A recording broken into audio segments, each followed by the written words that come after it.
We're making the Chicken Pot Pie Chowder.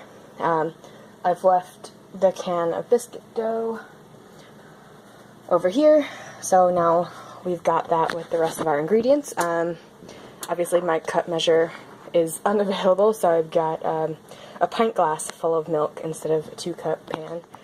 I don't have all of the tools with me in order to make all of this here, so I'm using a regular cast iron Dutch oven without the lid. I did use the manual food chopper to get the onions ready, and I also used our garlic press to have the garlic. This oil has been heating up for a couple of minutes. It looks like it's about ready to start adding in all of our ingredients. So we've got, the mixed vegetables, the chicken, salt, pepper, flour, milk, and chicken stock. The usual kind of stuff. So you can see that oil is nice and hot. So we're going to try to get all those onions out of here with this. So this is just going to go ahead and caramelize all of those nice flavors for a couple of minutes until they're a little golden brown. I'm actually going to turn this heat down for a little bit. We're going to have to turn it back up later. So we're going to go ahead and we're going to let this cook. Let this go. Some of these pieces are a little bit large in the onions, so I would recommend, if you do have the manual food chopper, to go ahead and every once in a while open it up and kind of move some of those onion pieces around to try to get them chopped a little bit finer. It did say coarse chop, so we're looking at kind of a hodgepodge of sizes in there. But this pan, like I said, was nice and hot, so we're actually almost to the point where we can go ahead and add that flour to make a roux, which is going to help get it that nice, thick, and creamy consistency. It's going to give it some of that volume. You probably can't see it that well in here.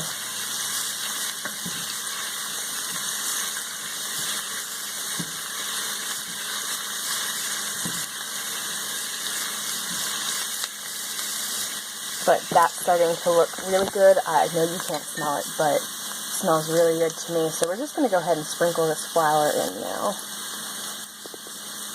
I can get it out. I packed it in there a little bit hard. Alright, so now that that's in there, this is just going to cook for about another minute. We're going to get all of that oil that we had in there soaked up into that flour. That way it all kind of, has a good flavor. It's okay if that flour gets a little bit dark. That's going to add a little bit more of a flavor to that.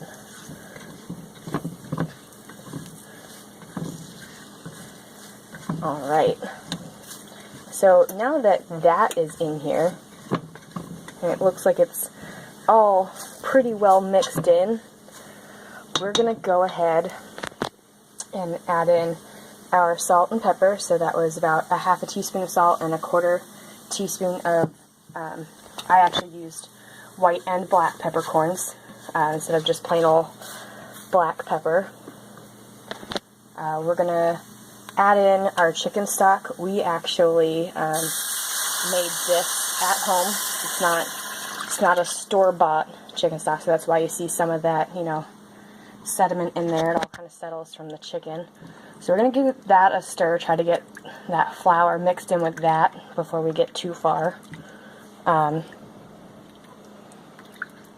smells really good. We don't even have that much in here yet.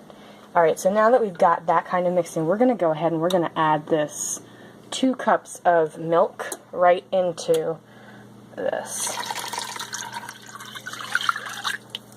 Alright. So we're also going to turn this up to medium-high, try to get this up to a boil, that way it'll thicken before we do anything else. We are also preheating our oven, conveniently, to 400 degrees, because this is going to go straight from the stovetop into the oven. This is almost what a boil is going to look like for that nice cream kind of chowder. It's already thickened quite a bit. And while I was waiting for that to come to a boil, I actually took a moment and I opened up that can of biscuits. So we're going to go ahead and start adding the chicken and the vegetables into this chowder.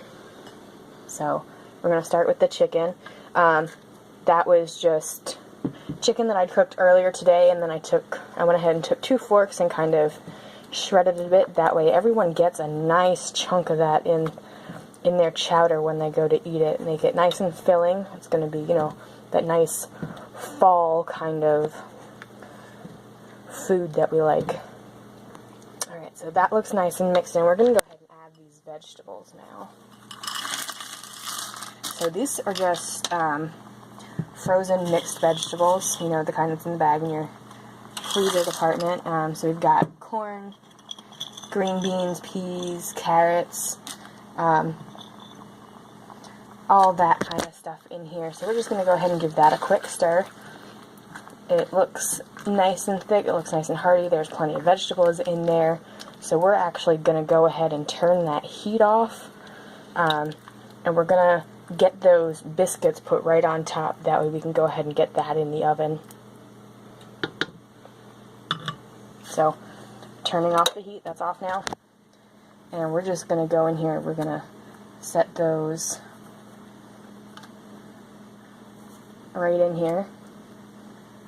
So like I said, that's why the oven is on 400. That way we have a nice hot temperature to go ahead and cook all these biscuits in here. Alright, so it's been about 15 minutes and I went ahead and took this out of the oven. You can see that the biscuits are nice and golden brown. That chowder looks really nice in there. I let it sit for a minute or two before I actually started this video, so it's no longer bubbling as high as it was in between all of those biscuits, but certainly looks delicious. It smells great. I can't wait to try it. I'll go ahead and post a final review of this recipe later this evening, but so far it certainly smells and looks like a winner. So I hope you all enjoyed all of this and that it was informative and that you go ahead and try some of our wonderful Pampered Chef recipes on your own.